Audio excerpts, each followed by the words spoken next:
Hey y'all, it is Carmen here, Coffee Lover 2025, coming back at you with another video. Today we're going to be talking about books. Now, if there's one thing you should know about me, I love to read. I have for a very long time, ever since I was a kid. Again, I've just always loved to read. And I have enough books to have a small library. I would buy more if I had room. Personally, for me, I love the library, obviously, but I like owning a book. That way I can take my time with it instead of only having like 2 weeks to get through a book, which is stressful. And also my New Year's resolution every year, and this is the first time I've ever actually done it, is to read a book a month. And I actually did it this year. I've actually been doing really good this year. I read 3 in January, 1 in February, 1 in March, 1 in April, 1 in May, 1 in June, 1 in July, 1 in August. I have not read one this month yet, but it's the beginning of September, so it gives me enough time to start a book, and I will 100% finish it before the end of September. But I want to go into a book that I read for August. It's called She Wouldn't Change a Thing, a novel by Sarah, I don't know how to pronounce her last name. And it says, would you change fate, even if it means losing what you love? And this is the front. I did speak briefly about this book in one of my other videos. I think it was, I don't remember which one it was. It says, it is, a second chance is the last thing she wants. When 39-year-old Maria Forsman wakes up in her 17-year-old body, she doesn't know how she got there. All she does know is she has to get back to her home in Bienville, Mississippi, to her job as a successful psychiatrist, and, most important, to her husband, daughters, and unborn son.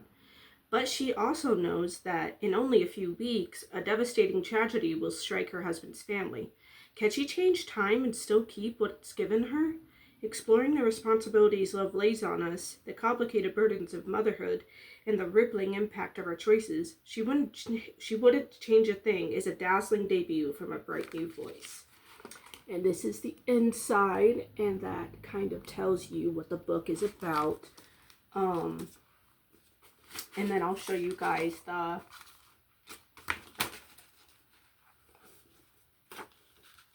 this is the author. This is the book I read in August. It's definitely, sometimes it's hard to keep up with. The beginning, obviously, like, it starts out a little bit slow. And I guess the only thing that's, I don't know, how do I explain it? There's one part in the book where it's kind of confusing. Like, is she back where she used to be? Is she back in her past? But then it makes sense very quickly. It's very sad. The ending, like what she ended up, her choice is very sad, and I don't think I could do it if I was in her position or in her place. I don't know if I could. There is a triggering subject that is in here, though. I'm not going to say what it is, but I will just say, when you hear the word trigger, just keep that in mind. But very good book. The end made me emotional. And I honestly, 10 out of 10. I love it. I would recommend. I would read it again. It's very good. And I very rarely say that about books. Usually I'm a one and done when it comes to books. Shows and movies, that's a whole different thing. But this, yes, I would read again. Just like I would read The Fault in Our Stars again. I would read 5 Feet Apart. Devastating books. I cried. Well, no, not cried, but I got emotional. They're more so, I wouldn't, yeah, kind of, sort of devastating. Yeah, I would say devastating, but yeah. Very good book. This month, I'm going to be reading Radio Silence by Alice Oseman. And it is Frances spends her time studying and making fan art for her favorite podcast, University. Elide is known as a smart, quiet kid. No one realizes that he's the creator of University and goes by the name Radio Silence Online. But when Frances gets a message from Radio Silence asking if she'll collaborate with them, everything changes. And the more Frances and Elide show their true selves on their podcast, the more they begin to wonder which is the real performance. When secret identities are revealed, will Frances have the courage to show the world who she really is? Or will she be met with Radio Silence? And this is really cute. Sorry, I've had the book for a while. Sometimes I don't treat my books very well. So it is a little bit and stuff. Yeah, I love Alice Oseman. I've read many of her books now. I'm going to go through my other Alice Oseman books that I've read. This Winter by Alice Oseman. Heartstopper novella. It is, here's the front. She kind of, I think she incorporated this in the last,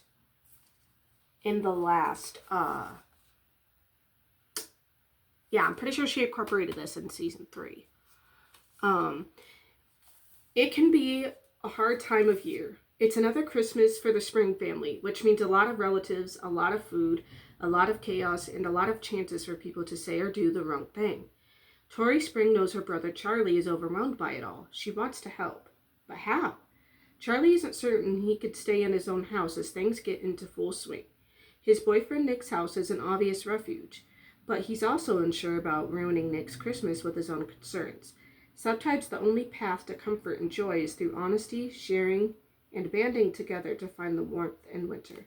Yes, she did put this in season 3. She did. If you have not watched Heartstopper on Netflix, highly recommend you do. Such a good show, and this is such a good book. And Alice Oseman was born in 1994 in Kent, England, and is a full-time author and illustrator. She's the creator of the popular Heartstopper series, now a live-action TV show streaming on Netflix. She is also the author of 4 YA novels, Solitaire, Radio Silence, I Was Born for This, and Loveless, as well as the #1 New York Times best-selling Heartstopper novella, Nick and Charlie. Visit her online at aliceoseman.com.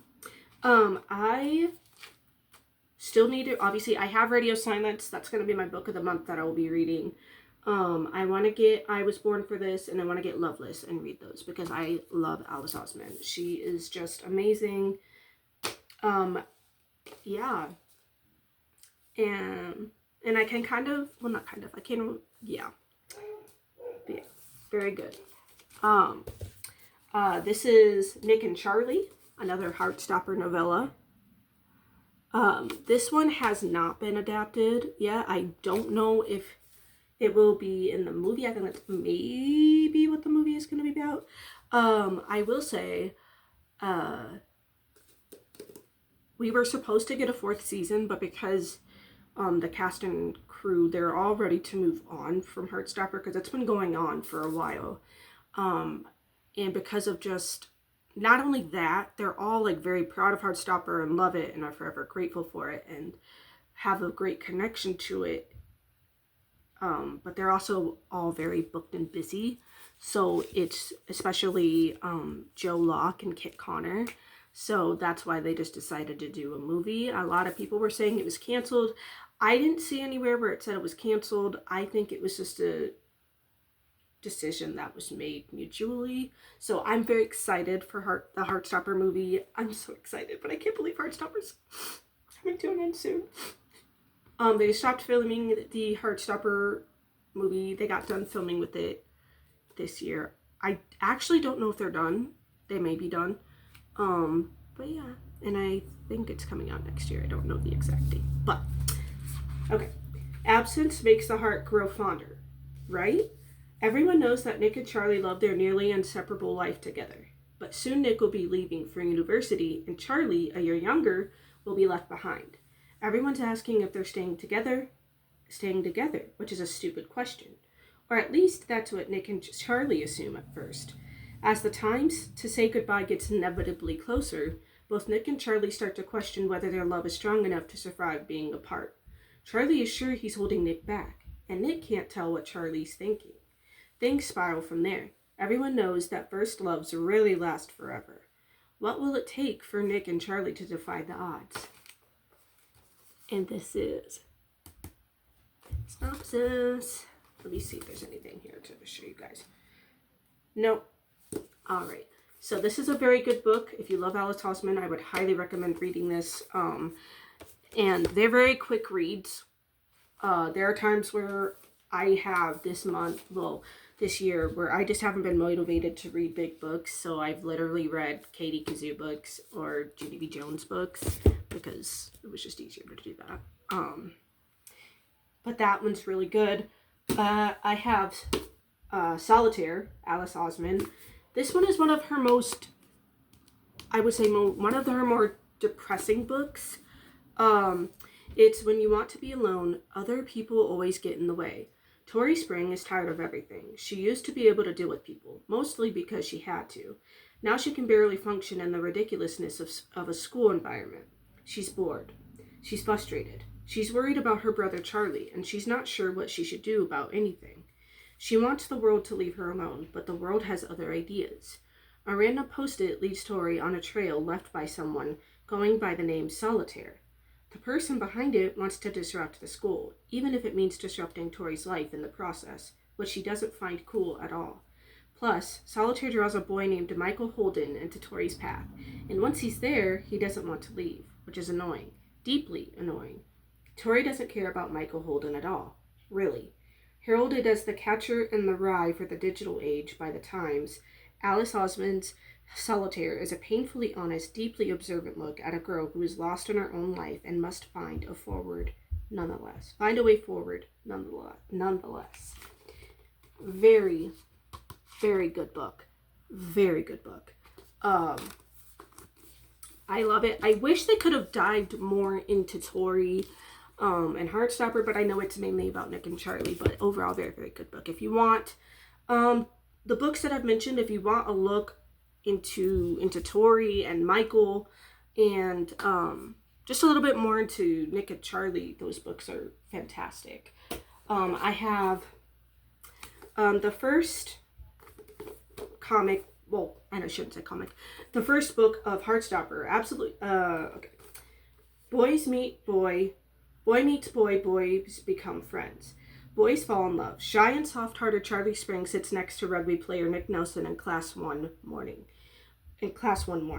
A warm and intimate friendship follows, and that soon develops into something more for Charlie, who doesn't think he has a chance. But Nick is struggling with feelings of his own, and as the two grow closer and take on the ups and downs of high school, they come to understand the surprising and delightful ways in which love works. And this is the back of it. They're so cute.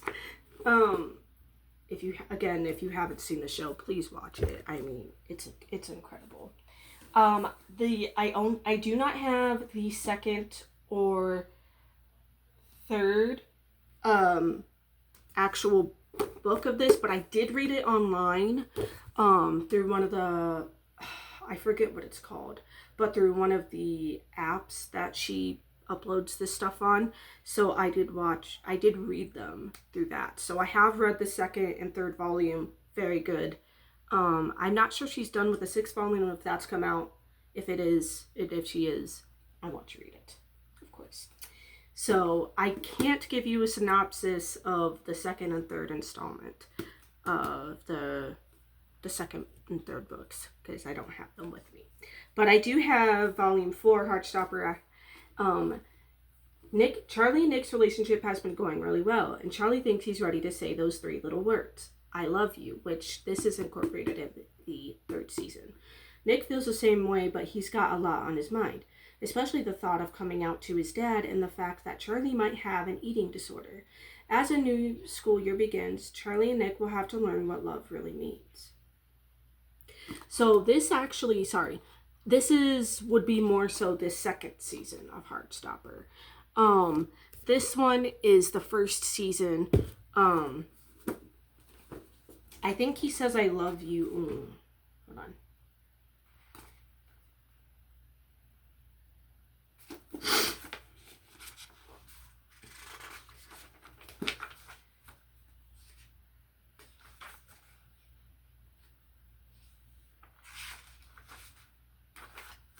on. I'm trying to think. Sorry, hold on.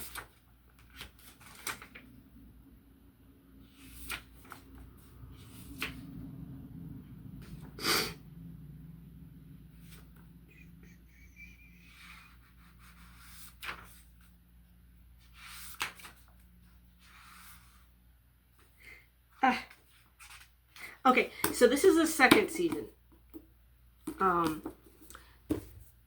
I think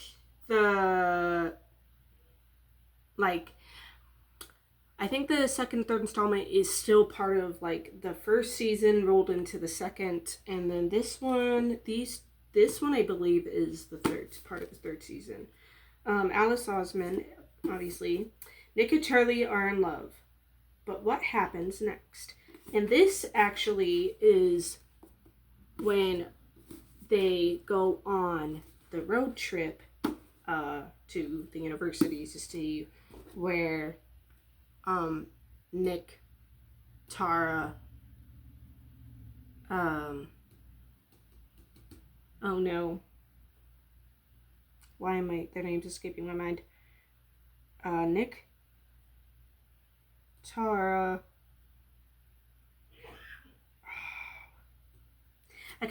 I only think of Yasmin. She plays Elle.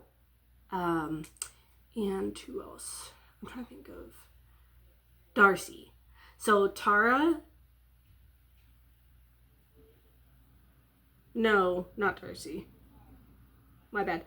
Tara, Nick, Elle, and there's another person. I forget her name. Imogen. Go, and this is incorporated into the third season. Very good. The drawings are very cute. But yeah, definitely give them a read. They're really, really good. Another really good book that I have read. Again, this is obviously filled with like trauma and stuff like that. So if you don't like reading about stuff that's more on the depressing side, and this is, if you don't like nonfiction, this is based off of a real story. This is based off of Jeanette McCurdy's like real life. It's a very, very, very good book. It gets into a lot of stuff that might be triggering to people. So if you are someone that's not into that kind of book, do not read it. But again, it is real. Not nonfiction. Not nonfiction. It's real. Unlike, Heartstopper obviously is not based off of real events and real people. This is. This is from Jeanette McCurdy. I'm glad my mom died. Very, very, very good book. I will read the synopsis for you guys. Okay. It says, a heartbreaking and hilarious memoir by iCarly and Sam and Cat star Jeanette McCurdy about her struggles as a former child actor, including eating disorders, addiction, and a complicated relationship with her overbearing mother, and how she retook control of her life. Jeanette McCurdy was 6 years old when she had her first acting audition. Her mother's dream was for her only daughter to become a star, and Jeanette would do anything to make her mother happy. So she went along with what mom called, I won't get into that part. I won't read the full synopsis because, but if you guys don't know who Jeanette McCurdy is, she starred in Nickelodeon's hit shows iCarly and its spin-off Sam and Cat, as well as the Netflix series Between in 2017. She has quit acting. I think she has stated that she doesn't want to get back into it, but again, give this a read. Very, very, very, very, very good. I would read it again 100%. I think it took me a day or two to read it. I couldn't put it down. It is such a good book. Another book that is obviously based off of, well, not obviously, that is based off of real life that I love, and thanks to my sister, I was able to get it. And it's the commemorative edition, To Selena with Love by Chris Perez. Selena's, who was Selena's husband. He's still alive, but unfortunately she is not. If you guys don't know who Selena Quintanilla Perez was, she was a Tejano singer.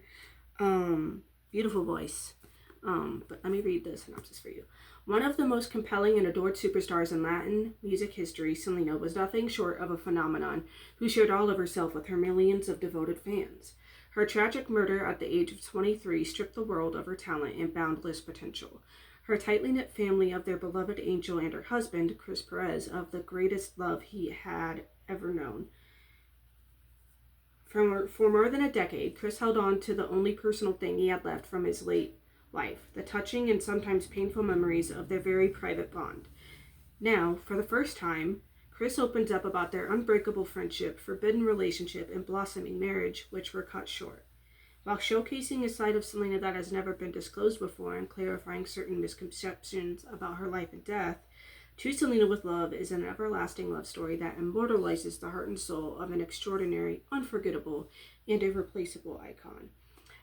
Selena truly was and is an icon. She is.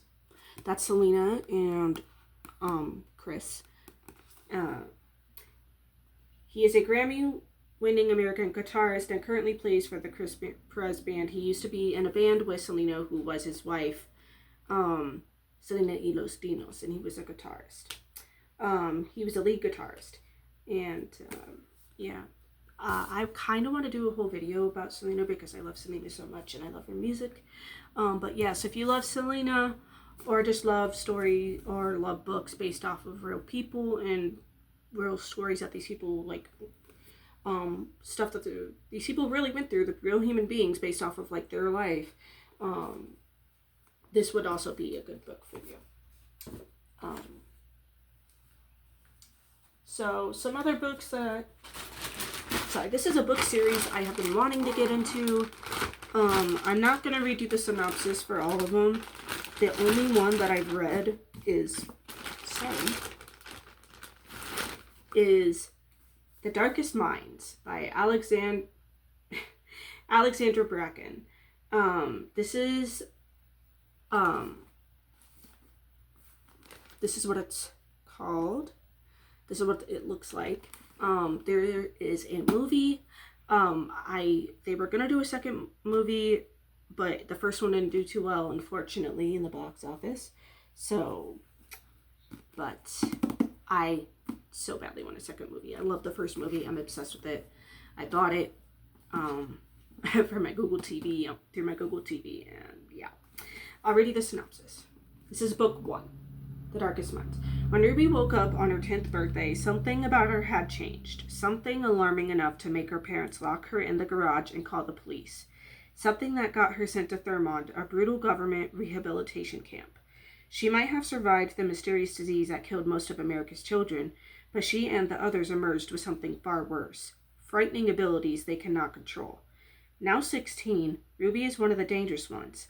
But when the truth about Ruby's abilities, the truth she's kept hidden from everyone, even the camp authorities, comes out, Ruby barely escapes Thurmond with her life.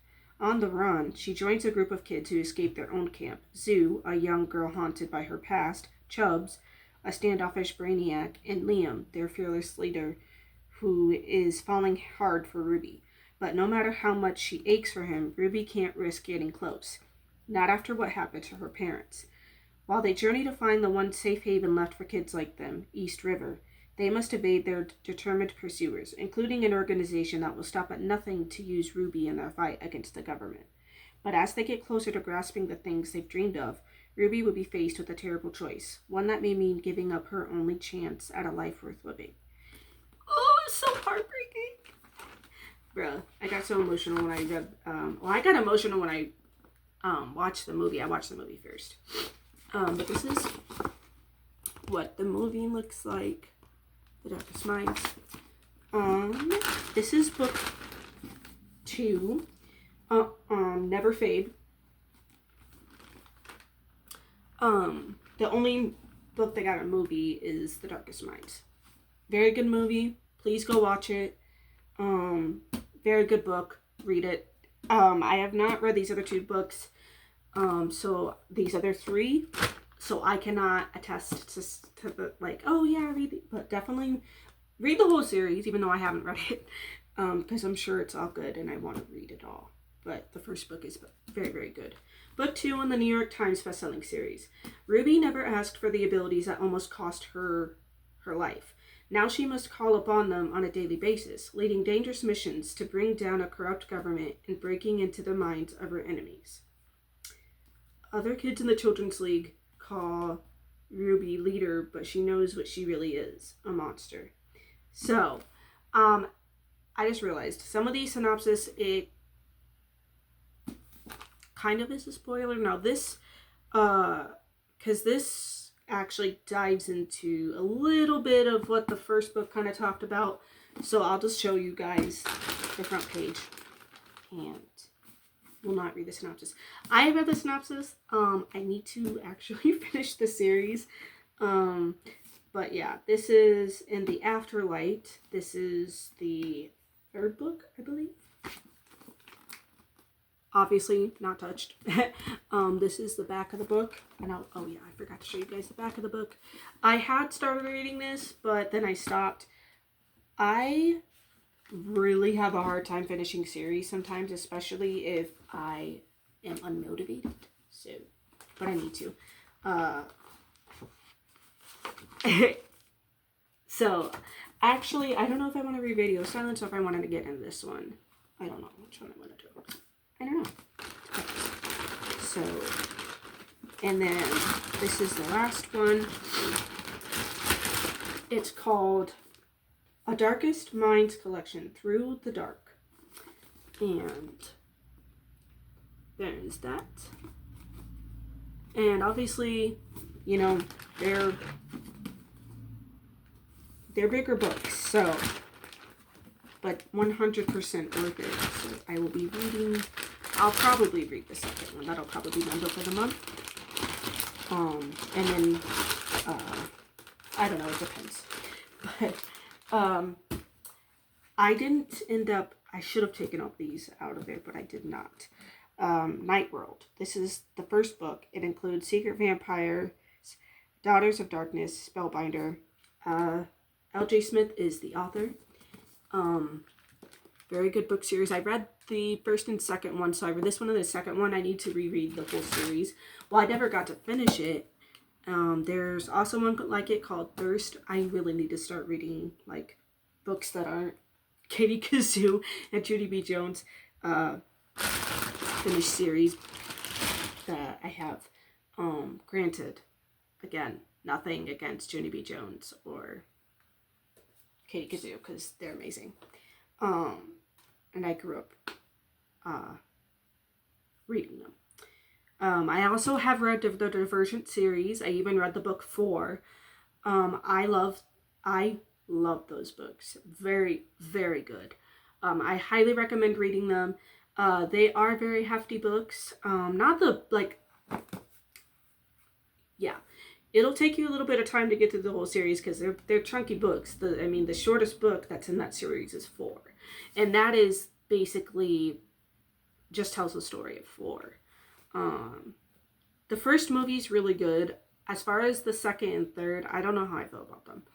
I guess I like the second one a little bit. But, yeah, I have read those. I've read the Hunger Games series. I even read The Ballad of the Songbirds. I think that's what it's called. I love that book. I mean, I could not put it down.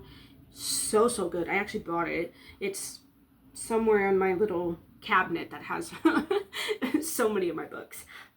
Very, very good. 10 out of 10. I want to read the new one. I think it's to do with like Haymitch. I want to read it so bad. I even read the Ballad. I think I said it wrong.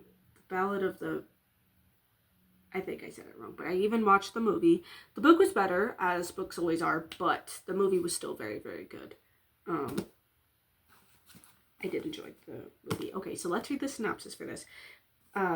Vampires, werewolves, witches, shapeshifters, they live among us without our knowledge. Night World is their secret society, a secret society with very strict rules. And falling in love breaks all the laws of the Night World.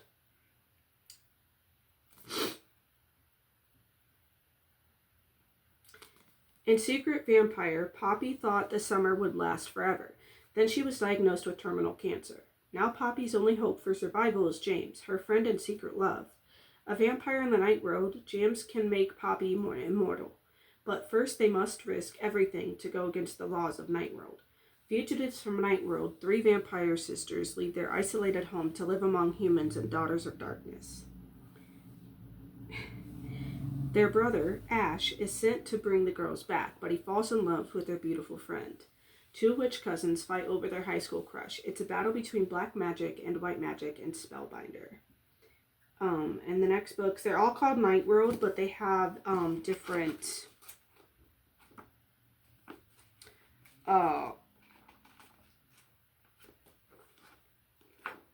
they have like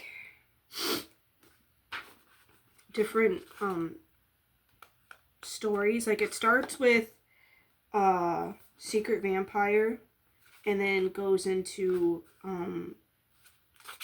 Daughters of Darkness, and then it goes into Spellbinder. So it's basically like 3 stories rolled into one book. It's a hefty book. Hold on 1 sec. I'm trying to find End of Secret Vampire. Okay. So this is how long Secret Vampire is, and then it starts with Daughters of Darkness. In the second book, it's Dark Angel, The Chosen, and then Soulmate. And then the third one, it's Huntress, Black Dawn, and Witchlight. And I actually have those. So, but yeah. This one's really good. The second one's really good.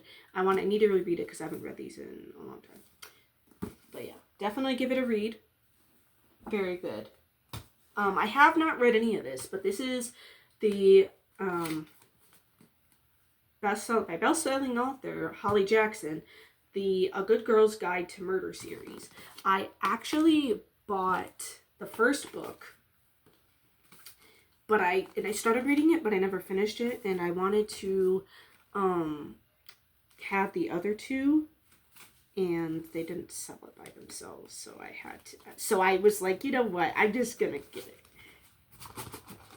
So, and I always have to tell myself, like, stop buying books. You need to read the ones you have. So this is what A Good Girl's Guide to Murder looks like. And it says, this is a story of an investigation turned obsession. Pretty and popular high school senior Andy Bell was murdered by her boyfriend, Sal Singh, who then killed himself. It was all anyone could talk about, and 5 years later, Pip sees how the tragedy still haunts her town. Now a senior herself, Pip decides to re-examine the closed case for her final project, at first just to cast doubt on the original investigation. But soon as she discovers a trail of dark secrets that might actually prove Sal innocent, and the line between past and present begins to blur. Someone in Fairview doesn't want Pip digging around for answers, and now her own life might be in danger. I'm not going to read the synopsis because I haven't even finished the second book. But this is The Good Girl, Bad Blood. This is the second book. And it's the sequel to A Good Girl's Guide to Murder. There's that, and I'm going to just show you guys that. And I want to read it. And this is the last one. It's called As Good as Dead. And then there's the back. What little I read of the first book, it's good. So I want to finish reading. I need to read the series. So I don't know. I'm debating on what book I should read this month. I don't know. This is what happens when you have way too many books.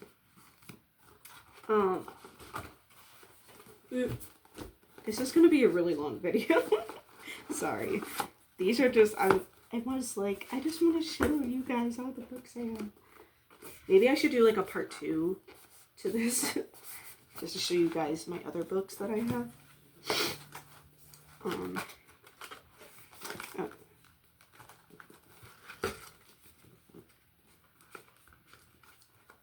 Oh, goodness.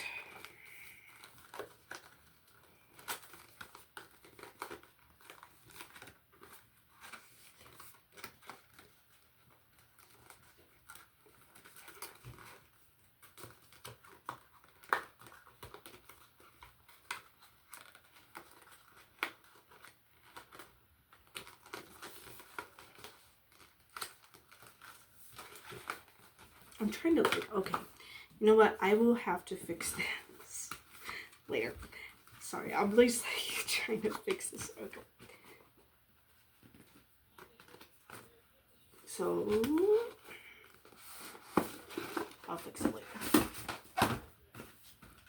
So this is my Kitty Kazoo Switcheroo collection by Nancy Krulik, illustrated by John and Wendy. These are the books. I'll just show you guys. There's no bones about it. There is Doggone It, and then when you flip on the back, it's Any Way You Slice It.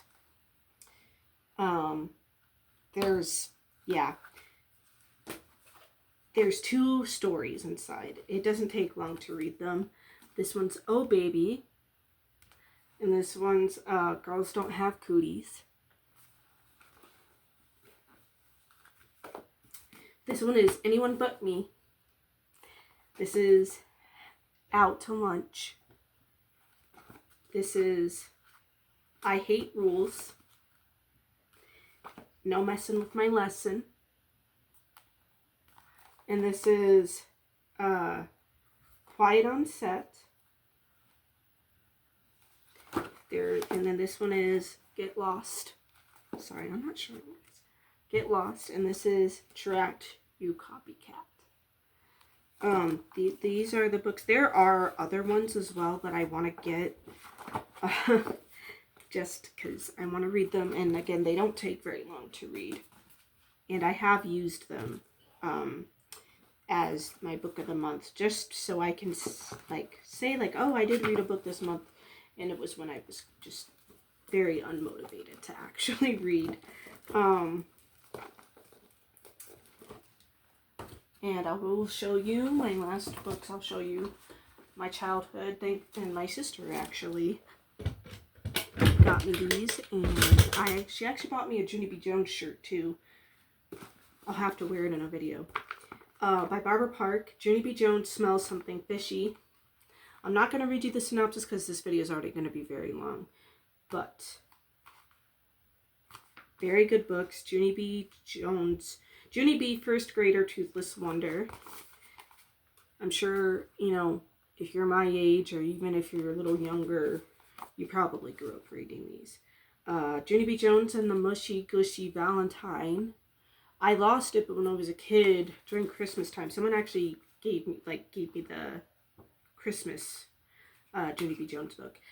Junie B. Jones and the Stupid Smelly Bus, one of my favorite ones.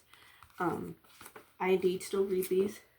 I love Junie B. Jones. So, Junie B. Jones is a party animal. And Kitty Kazoo Switcheroo, On Your Market, Set, Laugh, and then there's Friends for Never. These children books are ones that I've loved since I was a child, since I was 10, 11 years old. I've had this Kitty Kazoo set since I was 10, 11, I think. They're very special to me and meaningful to me and very nostalgic. But I hope you guys enjoyed this video. Let me know down below what's your favorite genre of books. Do you like reading? Do you not like reading? If you like to read, what kind of books, like I said, what kind of books do you like to read? Your favorite genre? Is it all over the place? Are you somebody that just likes to read comics? Are you somebody that just likes to read like maybe the newspaper or magazines? But yeah, let me know what kind of, let me know if you like to read, if you like to read. I like I said, I really love to read. So, yeah, I'm sending so much love and positive vibes to everybody, and I hope you guys enjoyed this video. Thank you for watching.